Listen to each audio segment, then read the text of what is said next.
এই মুহররম মাসে বিশেষ করে তিনটা আমলের কথা হাদিসের ভিতর পাওয়া যায়।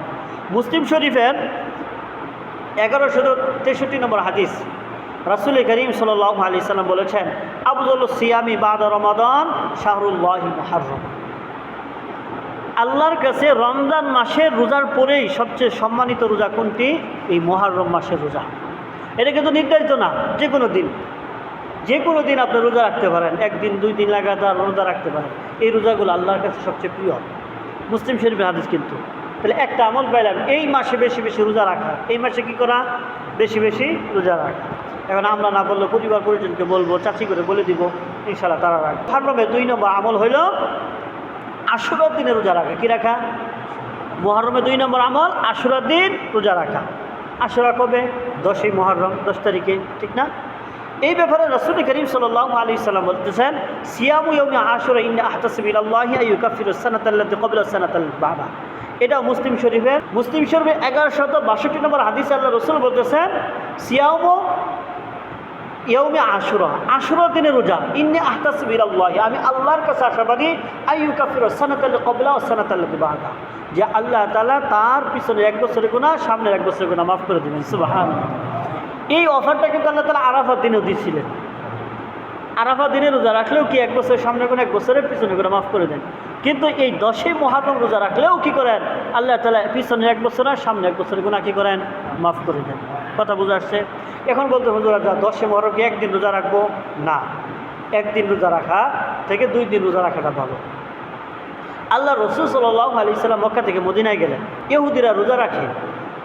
তখন জিজ্ঞেস করলেন যে, এই ইহুদি তোমরা কেন রোজা রাখো? তখন বললেন যে, ইয়া রাসূলুল্লাহ, ইহুদিরা রোজা রাখে এই দিন হযরত মুসা আলাইহিস সালাতু ওয়াস সালামকে আল্লাহ তাআলা ফেরাউনের কবল থেকে কি দিয়েছে? মাঝখানে নাজাত দান করছেন। সুবহানাল্লাহ।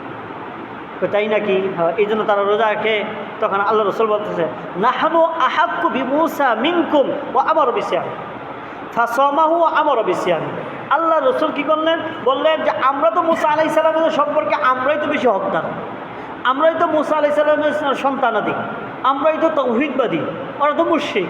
তাহলে ওরা যেহেতু রোজা রাখে, তো আমরা তো আরও বেশি হকদার, তাহলে আমরা রোজা রাখবো। আল্লাহ রাসূল রোজা রাখা শুরু করলেন, সাহাবায়ে কেরামদের কি দিলেন? রোজা রাখা নির্দেশ দিলেন। কথা বুঝে আসছে? পরে বললেন, সুমু আশুরা ওয়া খালিফু বিল ইয়াহুদা ওয়া সুমু ক্বাবলাহু ইয়াওমান ওয়া বা'দা ইয়াওম। হ্যাঁ, তোমরা রোজা রাখো আশুরা দিন, তবে কি করো? একটু মুখালাফাত করো, তাদের ভিন্নতা। সেটা কি? তারা রোজা রাখে একদিন, তোমরা কয়দিন রাখো? 2 দিন। আগে একদিন অথবা কি পরে একদিন। তাহলে 10 তারিখে আগে একদিন রাখবো, 9 তারিখ 10 তারিখ, অথবা 10 তারিখ 11 তারিখ চেষ্টা করবো ইনশাআল্লাহ। ঠিক আছে না? এগুলো 2টা আমল। 3 নম্বর আবার শেষ করে দিয়ে আসি। 3 নম্বর আমলটা এটা আমাদের করতে সহজ বা করতে মনও চাইবে হয়তো, কারণ এটা খাবারের সাথে সম্পৃক্ত। এটা মুআজামুত তিবরানির হাদিসের ভিতরে আছে, 1007 নম্বর হাদিস।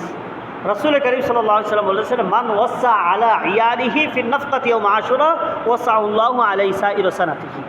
তো যেই ব্যক্তি আশুরার দিন নিজের পরিজনের জন্য খাবারের ব্যবস্থা করবে, আল্লাহ চাইতো এই উসিলায় তার পুরো বছরের খাবারের ভিতরে আল্লাহ বরকত দান করবে। এই আমল কিন্তু আমরা অনেকে জানি না। পুরো যে দিন আসতেছে 10 তারিখ, এই 10 দিন আমার পরিজনের জন্য সাধ্য অনুযায়ী, নিজে প্রায় সবার বাড়িতে কিছু না কিছু গোস্ত আছে, ওই দিন গোস্ত খাইলাম, বাজার থেকে আর কিছু বাজার করলাম, পুণ্যতে এই হাদিসে আল্লাহ রাসূল বলছে চাইতো আল্লাহ তাআলা বরকত দিতে পারেন। এই মুহররম মাসে 3টা আমল। একটা হলো বেশি বেশি এই পুরো মাসের ভিতর রোজা রাখা। 2 নম্বর হলো আশুরা দিন রোজা রাখা, তবে খেয়াল রাখতে হবে একদিন আগে অথবা একদিন পরে মিলাইয়া। 3 নম্বর হলো ওই আশুরা দিন কিছু পরিজনের ভালো খাবারের ব্যবস্থা করা। যদি করি, আল্লাহ চাইতো এই উসিলায় পুরা বছর আল্লাহ বরকত দিতে পারেন। আল্লাহ তাআলা আমাদের সকলকে বুঝবার এবং আমল করবার তৌফিক দান।